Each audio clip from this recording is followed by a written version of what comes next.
दर्शक बंधु चर्चा को स्वागत। आज आम गहन अच्छा डॉक्टर दामोदर राउत सी हेले वरिष्ठ राजनेता और पूर्वतन ओडिशा सरकार मंत्री। डॉक्टर राउत प्रश्न है आपण को आपण बहुत दिन धरी मंत्री थिले 7 थर एमएलए हिसाब रे उत्तीर्ण होते तो आपण गोटे व्यस्त जीवन थिला। वर्तमान आपण तो एक्टिव पॉलिटिक्स रु वर्तमान नहांती आपणकर समयटा को किमिति आपण बिताउचंती। सत कथा कहवाकू बोले मु वर्तमान दुखरे अच्छी एवं शारीरिक असुस्थता मत घारिक रही एवं मोर असुस्थ होबार एकमात्र कारण हूँ आइसोलेशन। दीर्घ अर्ध शताब्दी धरी व्यस्त विधुर जीवन कटेला परे वर्तमान जेतेबेले मु एक प्रकार एक घरी गाइक अच्छी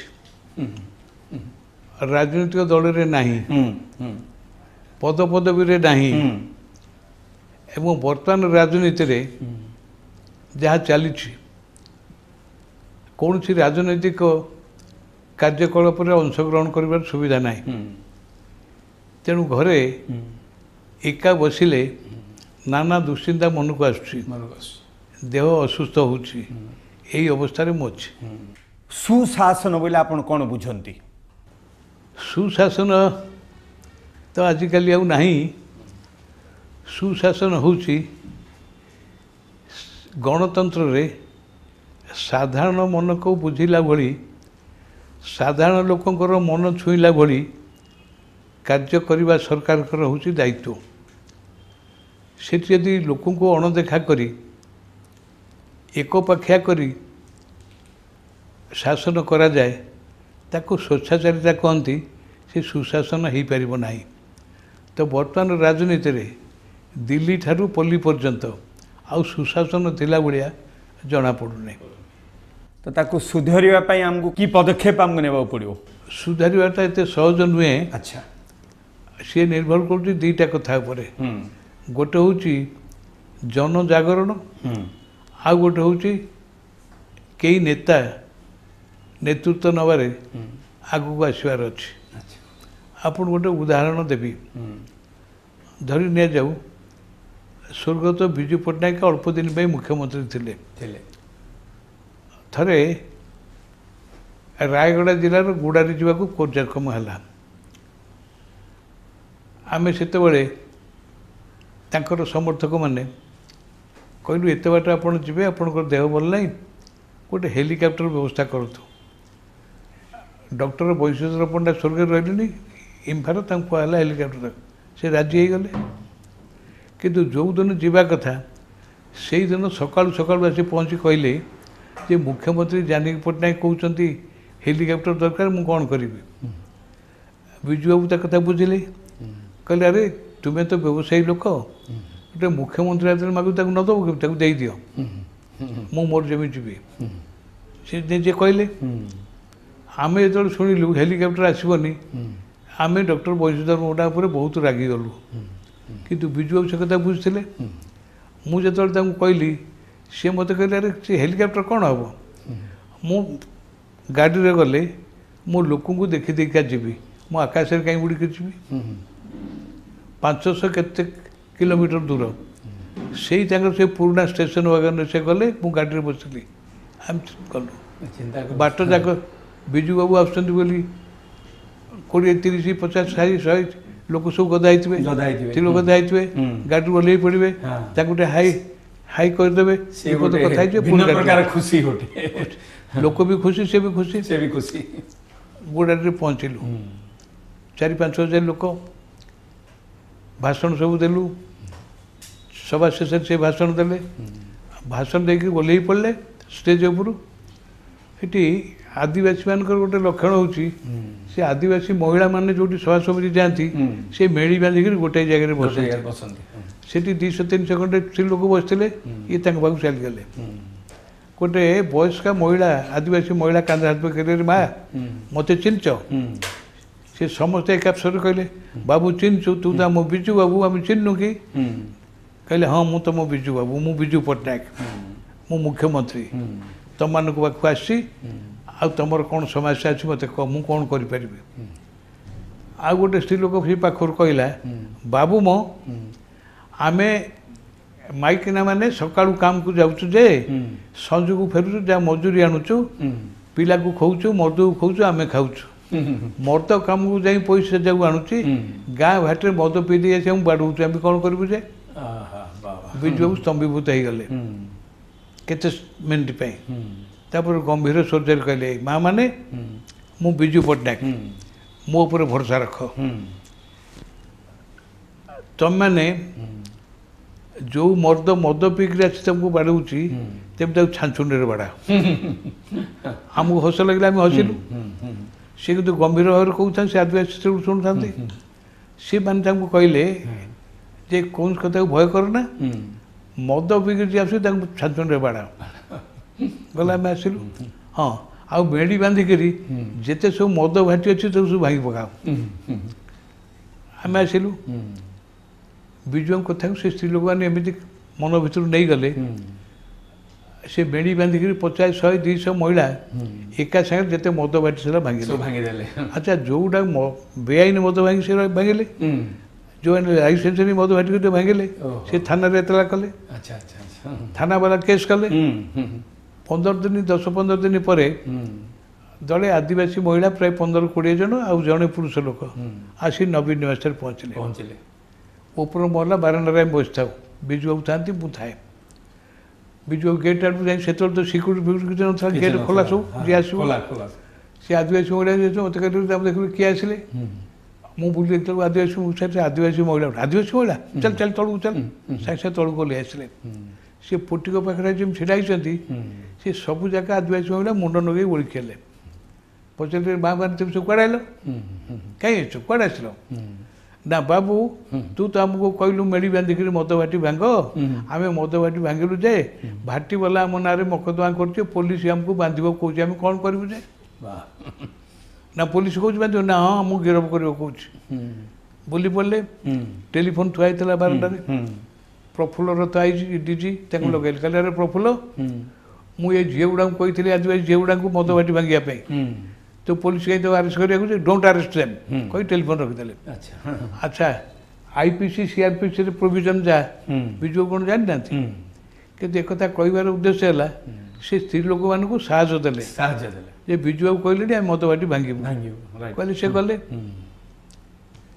से दिन उपरला ऑफिस गले सब अफिसर को डाकिदेले डाकी कहले आज ठारू मो राज्य रे कौन सी आदिवासी जिले में देशी मद भाटी रही बंद कर आर.एन. दास था एडिशनल चीफ सेक्रेटरी सी शुणिक कहले सर बंद करदे बहुत एक्साइज रेवेन्यू लॉस कर बिगड़ गले what bloody excise revenue what revenue लोक बड़ ना रेवेन्यू बड़ आदिवासी मान को निशा मुक्त न कले तांकर प्रगति हो पार ना स्टॉप इट मद भाटी बंद है वर्ष बंद हो गला जाने को आसला पुणी खोला है बर्तमान प्रति गाँ अरे मद भाटी मद कौटी मिलूनी बोली कह आ गोटे माने मन को आस गोटे प्रश्न आप निश्चय देखुवे जानूे जे आम ओडिशा रे आमे आस्ते आस्ते गोटे फाइनेंशियल विपर्जय को गति करुचे कारणटा कौन है टंका क्या चाउल फ्री बीज मागणारे विभिन्न सब सुविधा दि जाऊँगी तो लोक मैंने आजिकल आउ फील्ड को जाऊना चाष करूना जमी एमती खाली पड़ुची लोक मान मूल्य आ मिलूनी तो मु भावुची आस्ते आस्ते जदि 2 वर्ष हो 4 वर्ष हो 10 वर्ष हो कि 20 वर्ष पर मु भावी ओडिशार आर्थिक अवस्था अत्यंत विपर्जय हम आपणकर कौन कहबार अच्छे से विषय स्पष्ट मत दबा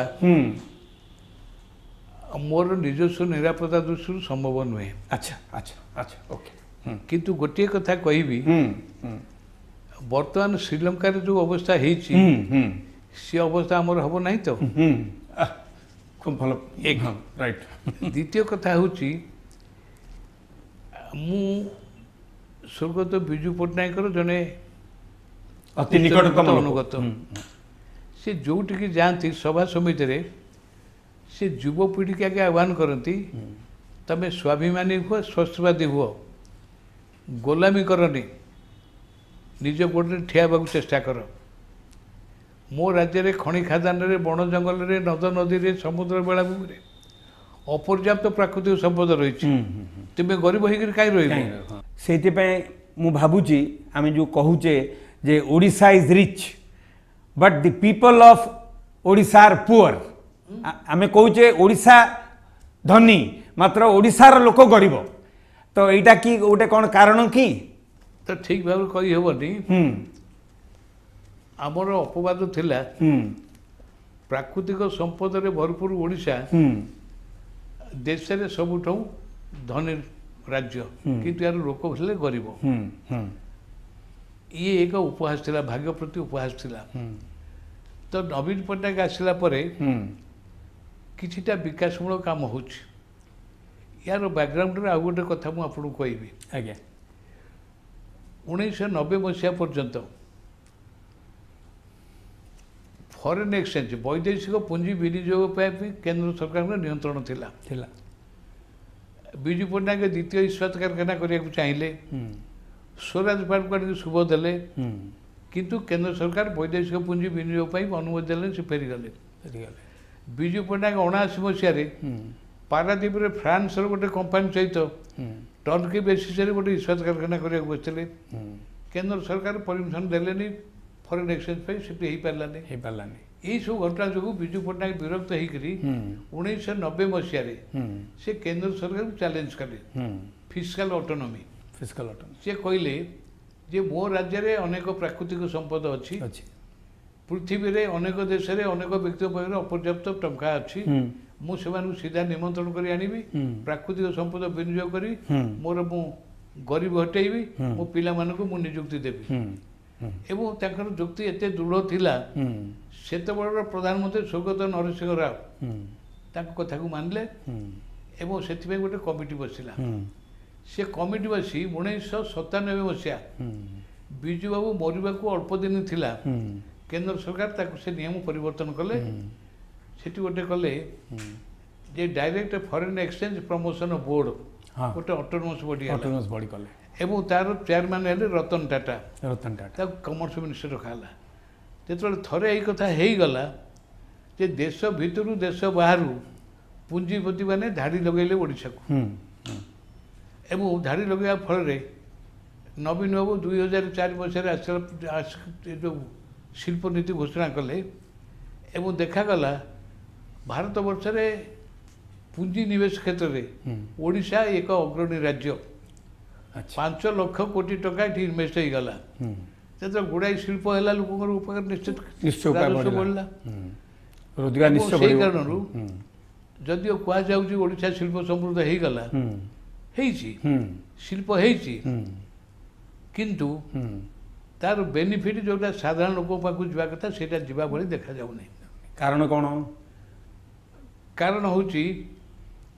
ଆପଣ ଗୋଟେ ଉଦାହରଣ ଦେବି। 3 ବର୍ଷ ତଳେ ଭାରତବର୍ଷରେ ବ୍ୟକ୍ତିଗତ ଇନକମ୍ ଟ୍ୟାକ୍ସ ସବୁଠୁ ଅଧିକ ଥିଲା 2 ଜଣଙ୍କର। ଗୋଟେ ହେଉଛନ୍ତି କେଉଁଝରର, ତାଙ୍କ ନାଁ କି ପଟ୍ଟନାୟକ, ଇନ୍ଦ୍ରାଣୀ ପଟ୍ଟନାୟକ ନା କ'ଣ? ଇନ୍ଦ୍ରାଣୀ ପଟ୍ଟନାୟକ। ଆଉ ଜଣେ ହେଉଛି ସେଠି ଆଲୁଆଲିଆ କମ୍ପାନୀ, କେଏସ୍ ଆଲୁଆଲିଆ। ସେମାନେ ଦେଇଥିଲେ ବ୍ୟକ୍ତିଗତ ଇନକମ୍ ଟ୍ୟାକ୍ସ 245 କୋଟି, ଦେଶରେ ହାଇଏଷ୍ଟ ଥିଲା। ଅଥଚ ସେଇ ଜିଲ୍ଲାରେ, କେଉଁଝରରେ, ଓଡ଼ିଶାର ସବୁଠୁ ଅଧିକ ଗରିବ ଲୋକ ସେ ଜିଲ୍ଲାରେ ଅଛନ୍ତି। ତାର କାରଣ ହେଉଛି ସେ ଖଣି ଖାଦାନରେ ଯେଉଁ କାମ ହେଉଛି ସେ ସାଧାରଣ ଲୋକ ତାର ବେନିଫିଟ୍ ପାଉନାହାନ୍ତି। ଖଣି ମାଲିକମାନେ ଧନୀ ଭାବୁଛନ୍ତି, କିନ୍ତୁ ସାଧାରଣ ଲୋକର କିଛି ହେଉନି। କେଉଁଝର ଜିଲ୍ଲାରେ ପାହାଡ଼ିଆ ଅଞ୍ଚଳ, 12ଟା ସ୍ପ୍ରିଙ୍ଗ ଥିଲା, ଝରଣା, ଉପରୁ ପାଣି ଗଡ଼ିକିରି ଆସୁଥିଲା, ଲୋକେ ତଳେ ଆଦିବାସୀମାନେ ଚାଷ କରୁଥିଲେ। ବର୍ତ୍ତମାନ ମାଇନିଂ ହେଲା ପରେ ସେ ସବୁଗୁଡ଼ାକ ଝରଣା ବନ୍ଦ ହେଇଗଲା। ବର୍ଷା ହେଇଗଲେ ବର୍ତ୍ତମାନ ବର୍ଷକୁ 5 ଲକ୍ଷ ମେଟ୍ରିକ ଟନ୍ ଆଇରନ୍ ଫାଇଲ୍ସ ଲୁହା ଗୁଣ୍ଡ ପାଣିରେ ଭାସି ଆସି ପାହାଡ଼ ତଳୁ ଜମି ଉପରେ ସବୁ ଜମା ହେଇଗଲାଣି। ସେ ଲୋକ ଆଉ ଚାଷ କରିପାରୁନାହାନ୍ତି, ପୁରା ପଲ୍ୟୁଟେଡ୍ ଏବଂ ଲୋକଙ୍କର ଗରିବ ଅବସ୍ଥା ବଢ଼ି ବଢ଼ିକା ଯାଉଛି। ଏ କଥା ସବୁ ଆମେ ସୂକ୍ଷ୍ମତାର ସହିତ ତାକୁ ଅନୁସରଣ କରୁନାହୁଁ। ଆମର ବର୍ତ୍ତମାନର ପ୍ରଶ୍ନ ହେଲା, ମୁଖ୍ୟମନ୍ତ୍ରୀ ଶ୍ରୀ ନବୀନ ପଟ୍ଟନାୟକ ରୋମ୍ ଗସ୍ତ ଉପରେ ବହୁତ କଳ୍ପନା ଜଳ୍ପନା ଚାଲିଛି ବିଭିନ୍ନ सर्कल तो आपण से विषय कौन जानते दर्शक माने जानिया पे बहुत इच्छुक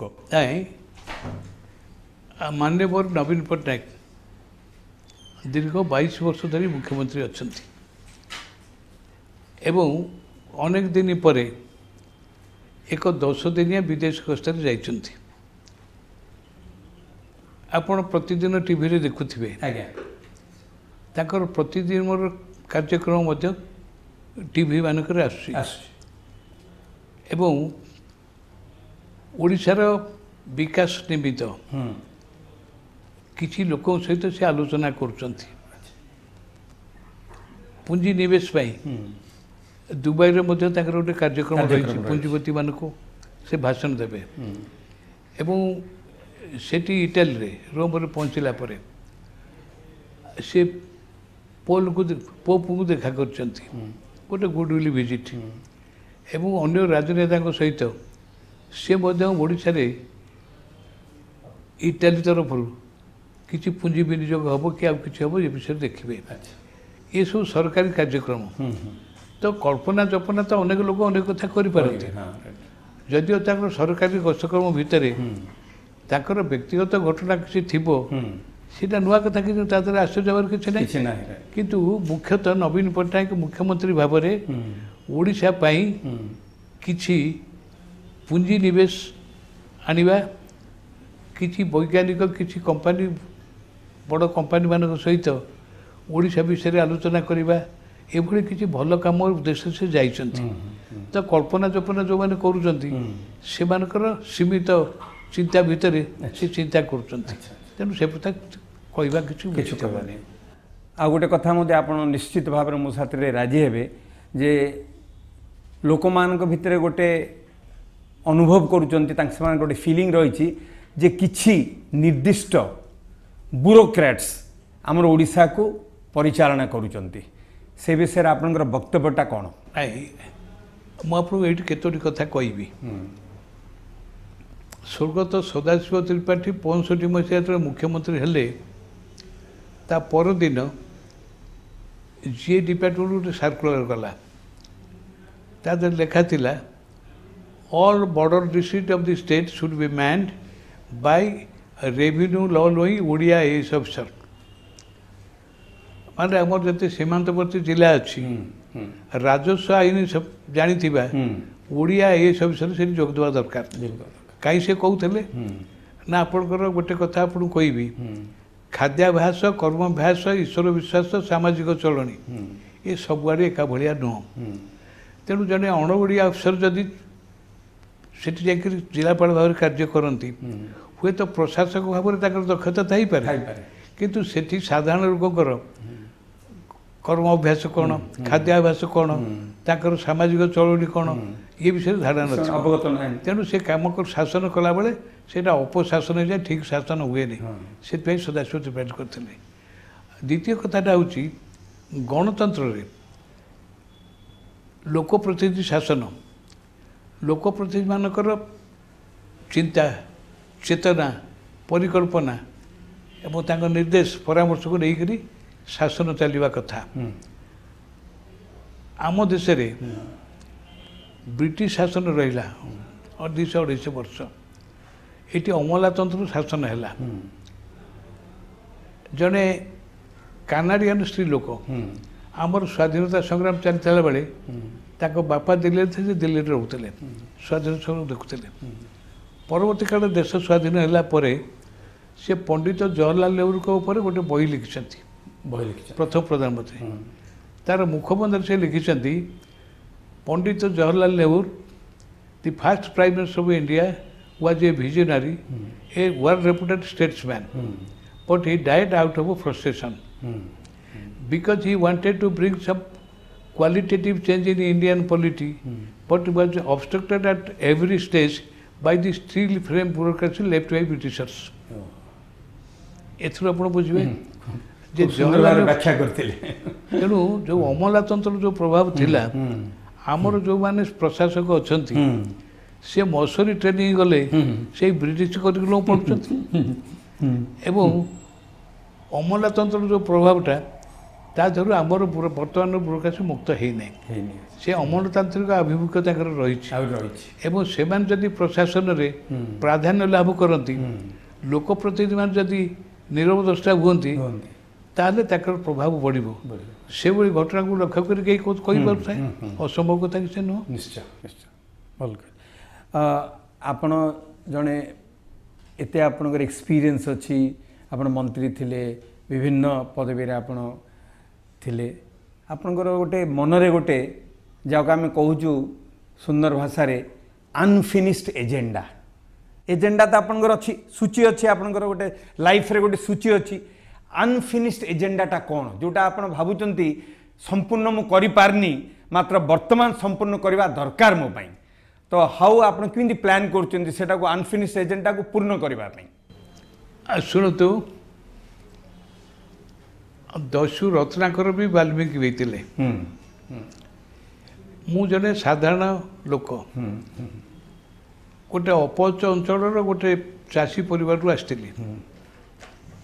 मोर बाप माँ पाठशाठ पढ़ी नथिले अंधारी बोलकर आसी कौन सब पाठ पढ़िक सरकारी चाकरी करी मोर एत दूरदृष्टि नाला मत स्वर्गत विजु पट्टनायक चाकरी आनी राजनीति को नहीं आसिले 62 मसीह मुझे छात्र थी कॉलेज समस्या नहीं करी मु विजु बाबू पाखु अन्य मान सहित आसती सहित अनेक जुक्ति तर्क होता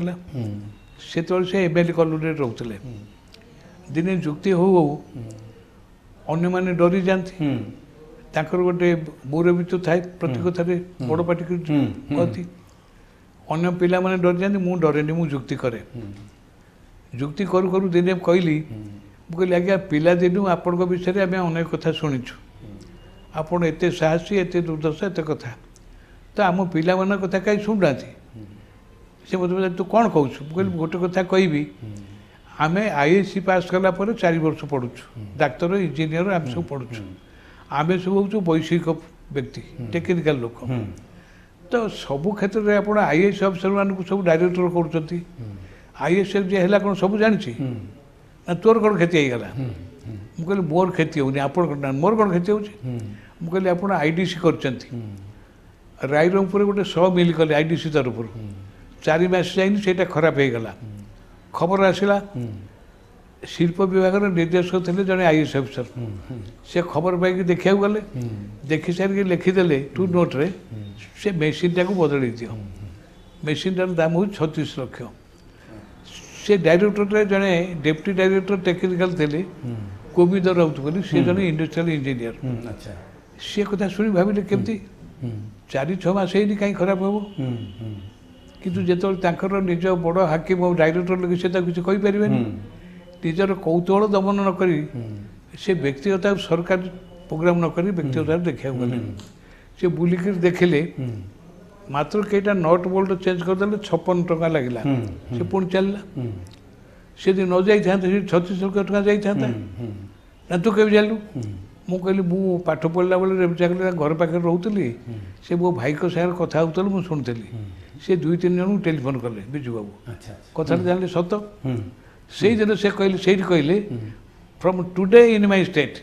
all the technical department will be man by technical people से दिन ठार सब डायरेक्टर सब से डिपार्टमेंट रहे तो से कथा से मन रखते बोध हुए तो 64 मसीह मत डाक कह तू चाकरी छाड़ गोलामी छाड़ी राजनीति क्या तू कैंडिडेट मु पारादीप बंदर करी अनेक स्वप्न देखी ये नारो माइंडेड पॉलिटिशियन माने श्रमिक संस्था करमती कर प्रति मसरे 18 दिन 22 दिन पारादीप बंद हो जाऊँगी you take responsibility of the Paradip port कर नहीं आसली मु आसला मु बिजू बाबू को पाखे पाखे रही अनुधार कली सी लोकर चिंता कौन तार चेतना कौन से ओडिशा पे कौन चाहूँगी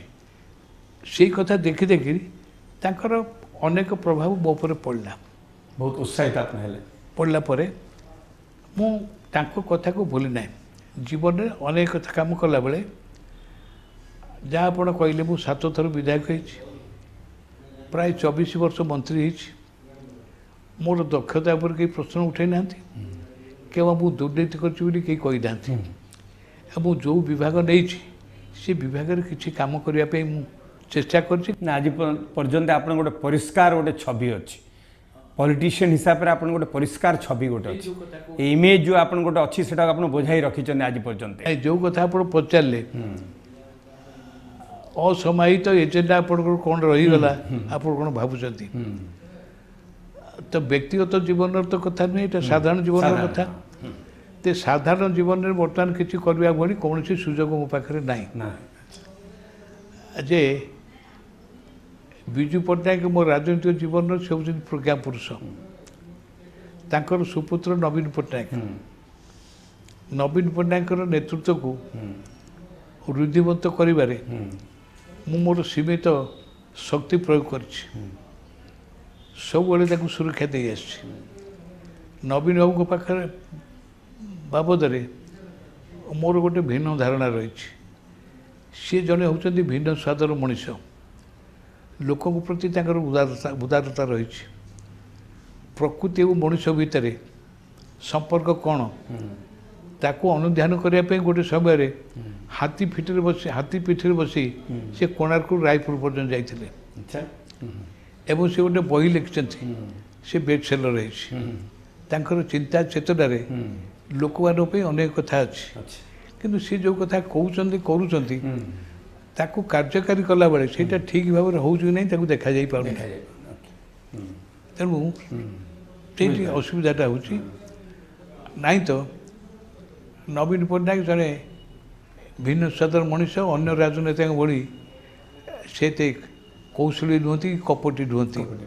किंतु सरलतार भल पड़ियार सुजोग नहीं